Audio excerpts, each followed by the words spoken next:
Hey guys, you were just listening to Death's Flesh and the Power It Holds. And you are about to listen to my very first interview over my podcast. So, enjoy this one, guys. What are some of your influences growing up, kind of playing drums and stuff?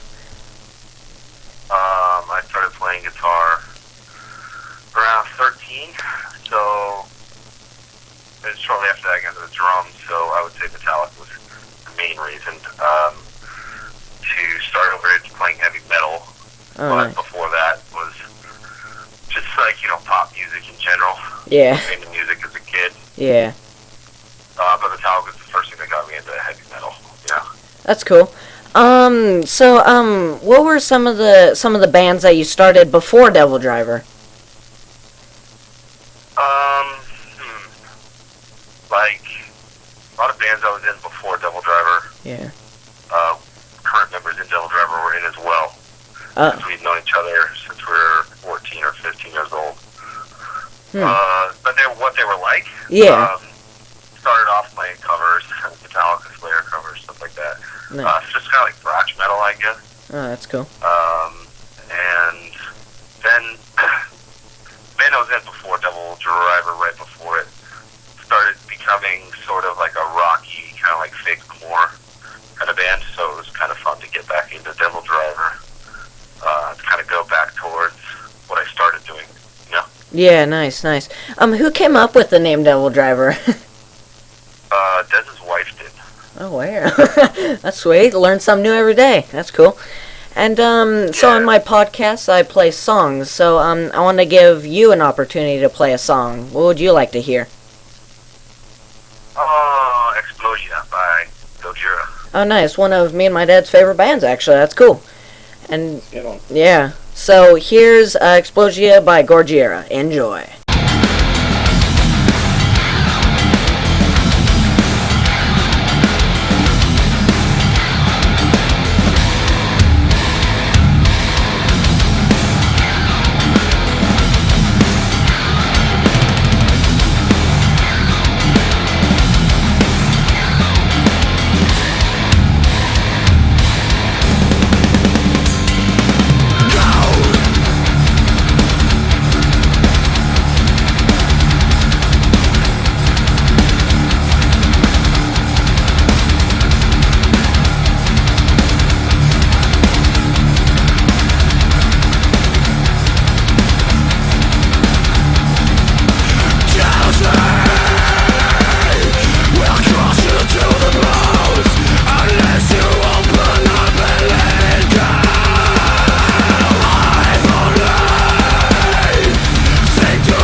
So, talking about the tour that's coming up, what's it gonna be like to be kind of touring with a legendary death metal band like Cannibal Corpse?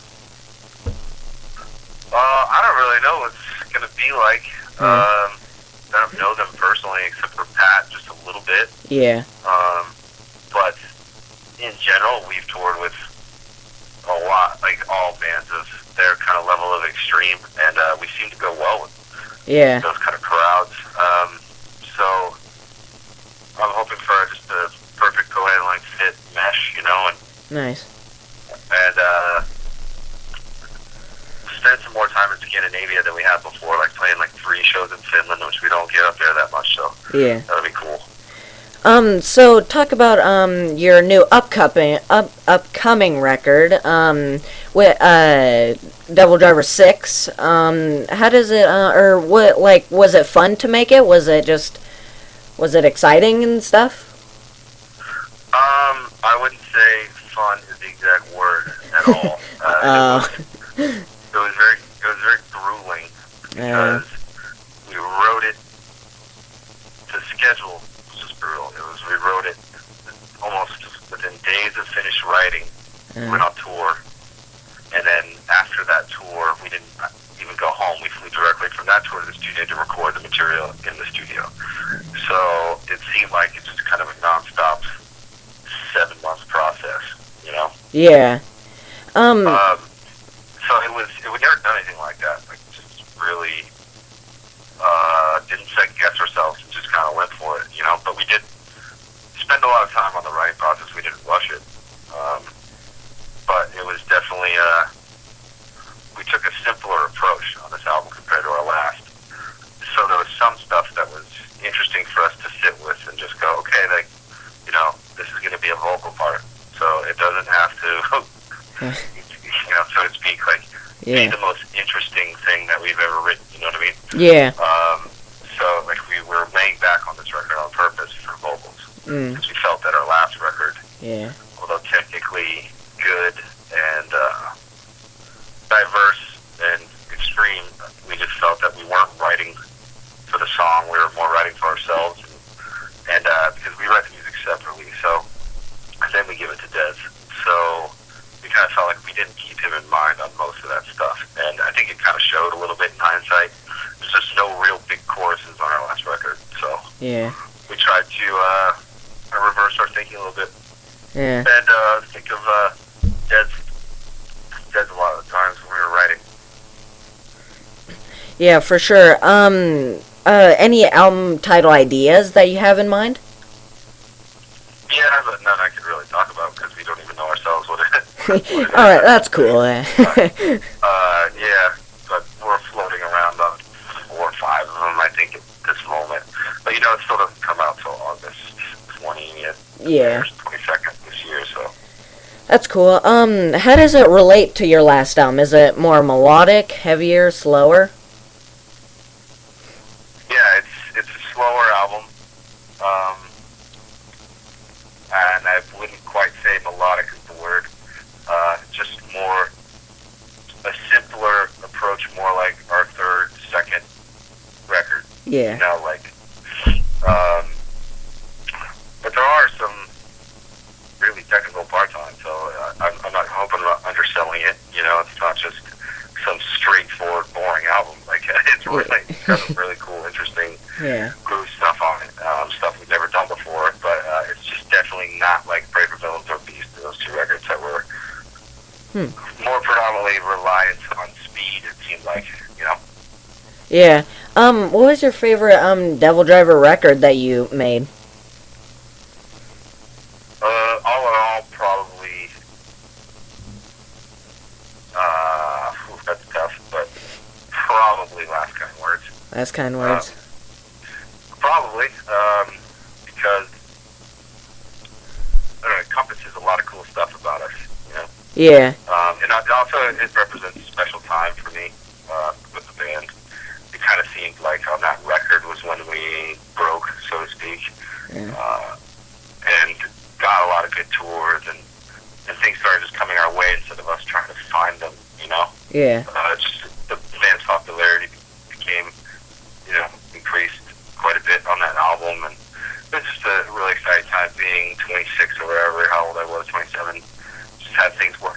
Yeah. being a musician, was pretty cool. Yeah.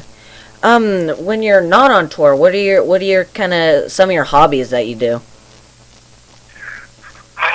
They vary. I don't really have a serious hobby though. It's something that consumes all my time besides music. Yeah. I used to for a while. I was getting into golf, but it's really expensive, and it takes up a lot of your day. Yeah. But I still like to do it, but I just haven't really gotten around to it probably in a year or so like I used to. And lately, I have just decided to try and not start my own studio, but just create my own home studio so I can no longer have to rely on other band members to do my work for me, Yeah. So that's probably going to take up a lot of my time coming up in the next 8 months. I'm getting all the software programs I need and learning how to use Pro Tools and all that stuff because for how long I've been doing this, it's kind of sad that I don't know what I'm doing. Yeah, that's why you pay people to do that kind of stuff. So, yeah, but like if I have riffs and stuff I want to put together, I think I want to be able to do it on my own, let alone in the past, I always have to go drive down to our guitar player's house who has all that stuff. And sometimes I feel like, it's not fun for him either, it's like, okay, I gotta go be engineer for this guy's whole song today, Yeah. Whereas, I could do it myself and it would save everyone a lot of time, Yeah. So, thanks for the opportunity to, call me and do this interview. I really appreciate it. Yeah, it's not a problem. I hope it wasn't late. I got home from the lunch, and then I just recognized that it totally popped in my head that I was a little late. So sorry if I was a little late. But No, that's all good. And why don't you play the last song of this podcast? What's the last song you want to play? What would be the last song I would want to play? Probably, I wish I knew the song title, but I recently been listening to a lot of Whitechapel, and off their new record, the second track, it was really heavy. Oh, the second track. Because all I have is, I actually did buy the CD, but you know how it goes these days, I don't even know where the hard case is anymore, so Yeah. all I have is that Whitechapel thing with the saw blade on it, so Yeah. I don't really know the names of the songs at all. But yeah, track 2 off their new record. Alright. Yeah, I'll look it up and stuff. It's all good.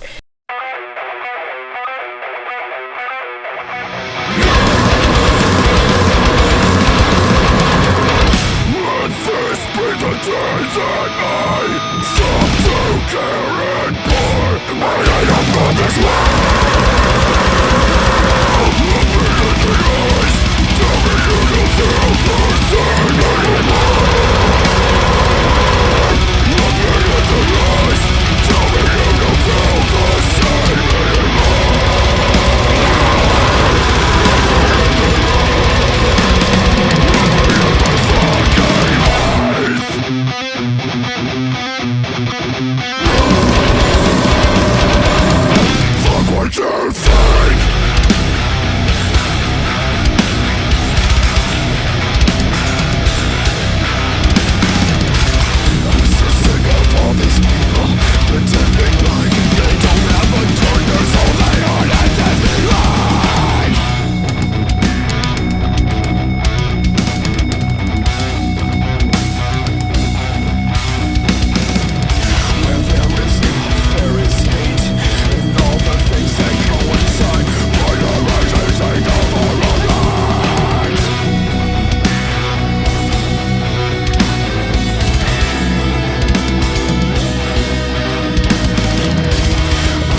Hey guys, Metal Killerist. You were just listening to my interview. You can put songs in the comments to, and I'll play the song for you on the podcast. And I want to thank my sponsor, Explicit Streetwear, for accompanying me for my merch. You can locate them at www.explicitstreetwear.etsy.com. And yeah, I hope you guys enjoyed this one.